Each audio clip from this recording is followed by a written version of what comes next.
जीवन जिसका भी मिलता है, सुख दुख का मिश्रण मिलता है। किसी को ज्यादा सुख दुख है, किसी को कम है। कोई आज सुखी दिखता है तो कल दुखी था, आज सुखी दिखता है, या आज सुखी दिखता है तो कल दुखी होगा। ये सुख दुख का मिश्रण मिलकर ही पुण्य पाप का बैलेंस होता है, तब जाके मनुष्य का शरीर मिलता है। तो जितने पुण्य उतने पाप। किसी के पुण्यों की मात्रा ज्यादा होती है तो ऐश्वर्य, वैभव, यश, कीर्ति सब मिलता है, पर उसके पीछे कभी न कभी उसने दुख उठाया है या उठाने वाला है। तो सुख दुख के मिश्रण से हमारा जीवन बनता है। तो ये तो प्रारब्ध के अनुसार आने ही वाले हैं। यहाँ पे से कितना भी रोको, ये टलने वाली है। अगर बाहर से दुख नहीं आएगा तो मन अपना दुख बना लेगा, आएगा तो जरूर, ठीक है। मन ही दुख बना लेगा। देखो ये नहीं था मेरे पास, ये नहीं है, फलाना नहीं है, ऐसे होता तो ज्यादा अच्छा, देखो ये नहीं है। सब कुछ अच्छा हो फिर भी मन दुखी बना लेता है, ठीक है ना। तो दुख से मुक्त कोई भी नहीं है। मेरा ये कहना है कि हम हरिताली का व्रत मनाते हैं या ये जो इन सब हरियाली की पूजा करते हैं, ये कभी भी धूप सह के भी अपनी हरियाली देना, प्रसन्नता देना, शीतलता देना, फल देना, फूल देना, खुशबू देना नहीं छोड़ती। हमारे जीवन का भी एक ही उसूल होना चाहिए, हम चाहे कितने ही परेशान क्यों ना हो, हम दूसरों को तो सदैव मुस्कुराहट और सुख ही बांटते रहें। यही मानवता है।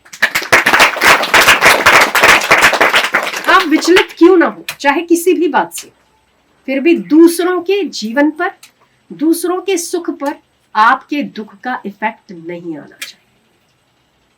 तभी आप मानवता के सच्चे पुजारी। मैं दुखी हूं, इसलिए मैं सारे सब लोगों पर भी परेशानी से, मैं सब लोगों के साथ भी व्यवहार गलत कर दूं और सब लोगों के साथ भी कड़वाहट बांटूं, क्योंकि मेरे में मिठास नहीं है। तो मेरे जीवन का, मेरे पर्सनल उसका इफेक्ट कभी भी ये लोग दूसरों पर नहीं आने देते। हम जहाँ निवास करते हैं अहमदाबाद में, तो एक सीताफल का पेड़ था वहाँ, और जिसको बड़े प्रेम से बोया था। सब लोग काट रहे थे, हमने कहा इसको रखो, ये सीताफल देगा। तो पानी वानी पिला के थोड़ा बड़ा किया और बढ़िया से सीताफल दे रहा था। मीठे सीताफल एकदम, और अपने सारे फल मीठे ही होते हैं क्योंकि वो गोबर डालते हैं ना, तो केमिकल नहीं डालते, सब मीठे फल होते हैं।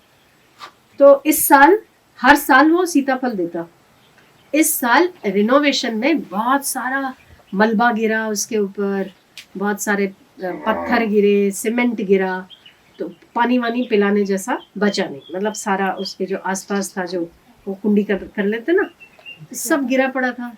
मैंने बोला बेचारा इस साल तो सूख ही जाएगा, और पानी फिर भी दिया तो करो। इन्होंने कहा पानी तो सारा सीमेंट के वो मलबे पी जाते हैं, नीचे तक तो पहुंचता नहीं। सूख गया, पत्ते कम हो गए, फिर भी उसने मीठा फल देना नहीं छोड़ा। उसने अपना कर्तव्य पूरा किया। इस साल भी उसने सीताफल दिया। मुझे केवल ये देख के एक ही शिक्षा प्राप्त हुई इनसे। देखो, शिक्षा ग्रहण करने वाली बुद्धि हो ना, किसी से भी ले सकती है, और ना लेने वाली बुद्धि गुरु से भी नहीं ले सकती। कुछ नहीं हो सकता ऐसे आदमी का। पर शिक्षा लेने वाली, मैं उसको सतत देखती, खूब प्यार किया मैं कहा मेरा बच्चा कितना अच्छा, कितना अच्छा, तुझे हमने इतना पानी पिलाया, तू इतना फल दे, तुझे ये फरियाद भी नहीं है मेरे पे मलबा गिरा दिया, अब मैं फल कैसे दूं। नहीं, उसने फिर भी मीठा ही फल दिया, और उसने अपने समय पर दिया। ये हो सकता है कि जो डाली टूटी हो उसने फल नहीं दिया हो, बाकी उसने अपने सारे इसमें सीजन में फिर भी फल दिया। मैंने एक ही शिक्षा ली कि अगर ये बिना बोलता हुआ, बिना चलता हुआ, इन लोगों में केवल 2 ही योग्यताएं होती है, इसीलिए वो खड़े रहते हैं जड़ की तरह। सांसें तो होती है पर ये चल नहीं पाते। पशु पक्षी तो चल पाते ना, इनमें उनमें 3 विकसित होती है योग्यताएं, इनमें 2 विकसित होती है, हम लोगों में 5 विकसित होती हैं। तो हर सबकी अपनी अपनी कैटेगरी के हिसाब से उसमें योग्यताएं विकसित होती है, ठीक है। मैंने कहा तेरे में हमसे कम योग्यता विकसित है, फिर भी तू हमें यह शिक्षा देता है कि चाहे कोई भी स्थिति आए, फिर भी अपने समय पे अपना फल देना, कर्तव्य करना नहीं भूलना चाहिए, चाहे कितना भी मुसीबत क्यों ना आए। हम लोग क्या करते हैं, ये शिक्षा ही तो दी उसने। हम लोग क्या करते हैं, थोड़ा सी परेशानी हुई नहीं क्या, हम लोग अपना सब कुछ छोड़ छाड़ के अपने ही दिमाग में रहते। क्यों भाई, क्या बात है, तो फलाने ने ऐसे कर दिया इसलिए, या मेरा सिर दर्द हो गया इसीलिए, मेरा पेट दर्द हो गया इसीलिए, हम बहुत बीमार हैं इसीलिए। आप इन लोगों को देखो, क्या इनको बीमारियां नहीं होती तो कट जाते, पूरे काट दिया। फिर तो कभी कभी तो इनका वो इनकी समता देखो, तो इनकी समता हम लोगों से ज्यादा धन्यवाद पूर्ण है। तो हमारी बाह्य स्थितियों का असर हमारे पर्सनल उस पे कितना ही क्यों न पड़ लो, पर जन जीवन पर, जहां से हम जुड़े हैं वहां पर नहीं पड़ना चाहिए।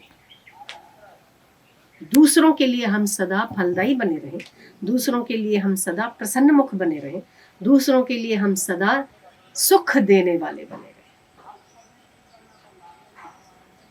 हम लोग तो सारे अपने उसमें कितने घेरे पड़े होते हैं, मेरे ये है, मेरा वो है, मेरा वो, तो किसको नहीं है संसार में, सभी को है, सबको।